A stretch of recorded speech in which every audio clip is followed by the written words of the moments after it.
How's it going? It's been a little bit since I last did one of these, and since then, priorities have changed a little bit.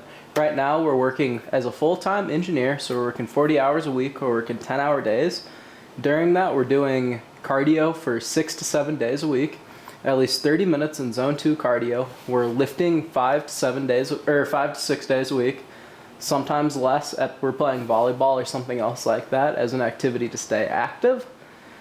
So based off of all of that, I just want you guys to lay it out of what an average week looks like for someone that's right now in a caloric deficit, just getting into a cut for summer, but is working full-time trying to hit a sizable protein goal, keep it affordable so I can save and keep a relatively good budget out of this, while also making sure that I hit everything I need to stay satiated and get in a lot of the nutrients that I would need.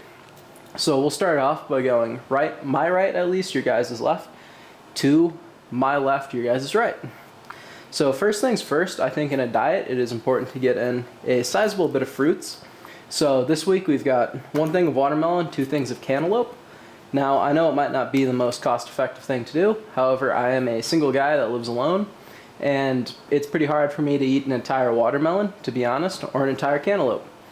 And with that being said, these were buy 2 get 1 free, so one of them was free. In total on that, I spent about $12 on fruit. Then we get into some potassium pencils, aka bananas. A lot of people are deficient in potassium, so I would recommend supplementing with bananas. There are better sources of it, but I also do take electrolyte powders like this that do supplement me in, where their total potassium is 545 milligrams, which is about 10% of your daily recommended value. But that being said, you can pull it in from a few different sources. If you are deficient, you could also supplement in with that. Then we get into snacks, because sometimes you're kind of hungry at work. I've been on a peanut butter pretzel kick, and the average cost for about a single serving of this is $3 if you're buying it as individual packages, at least at my work. But this entire thing here is about $6.50. And that should be at least over a week or 2 weeks worth of peanut butter pretzels. Helps you get in some calories, helps you get in some carbs, helps you stay satiated and get some fats in there. We do have 1 milk over here, but we'll circle back to that one later. We bought some seasoning because you're going to hate your foods a lot less if you actually season them properly. And it was buy 1 get 1 free on these. Now we get into the protein source during the week, or one of the primary ones. We have 93.7 lean, grass-fed, grass-finished beef that is free from hormones. It's pasture-raised, no antibiotics ever. Got everything in there. Each of those was about $7.50 to $8 a pound. Pretty much the plan of this is you just eat half a package at a time. It gets you in a half pound of ground beef, and that is about 48 grams of protein in a single serving. I work 4 days a week, so just half a package a day. That gets me through my entire work week. Then we have some slices of cheese. This will be paired up later on with a different item to make just some foods in there. Then we get into one that I've found out recently, but we have Yoplait protein yogurts.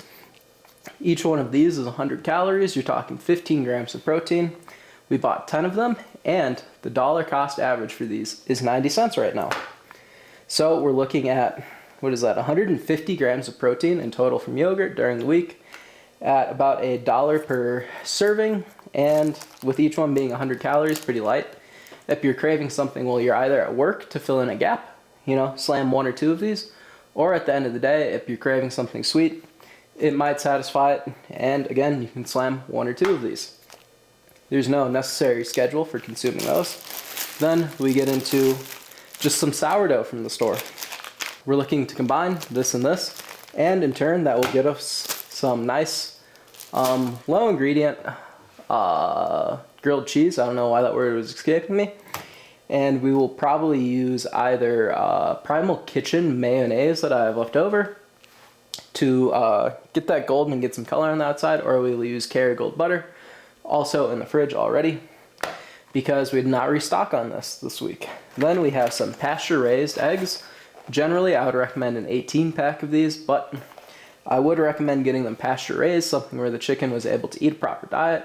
You'll notice a little bit of oranger yolks in there, and your overall nutrient profile should be a little bit better out of pasture-raised eggs over, non-pasture-raised eggs.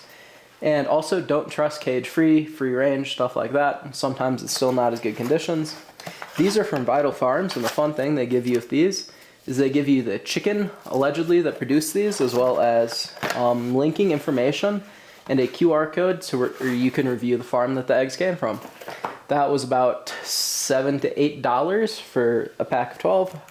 Again, would get a 18 pack, but they are out. Then we get into something that helps stave off the sweet cravings for me, which is we have a 12 pack of sugar-free, zero sugar, caffeine-free cream soda, which we can just refrigerate, pop one of those, generally with dinner at night, or if we're ever craving something sweet. It helps you keep down on the calories, stay under that. It satiates you just a little bit. And there are some very good studies as to why diet soda, 0-calorie drinks are relatively good for a cut or just in general. And then we get into probably the one that I look the most psychotic buying, which is this week I bought 5 Fairlifes.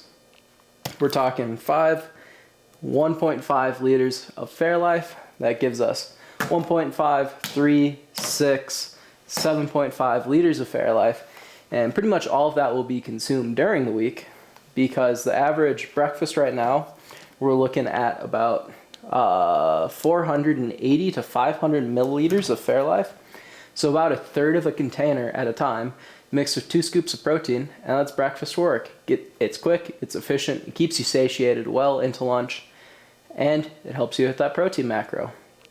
But with that being said, this is about what the average week of shopping looks like. Now, I'm not necessarily a fan of receipts, I don't want to touch this, but just to show that this is affordable, my total balance was $106, and this should last me a week, and some of these will carry into the next week. Generally, we would not be buying seasonings, however, we were out.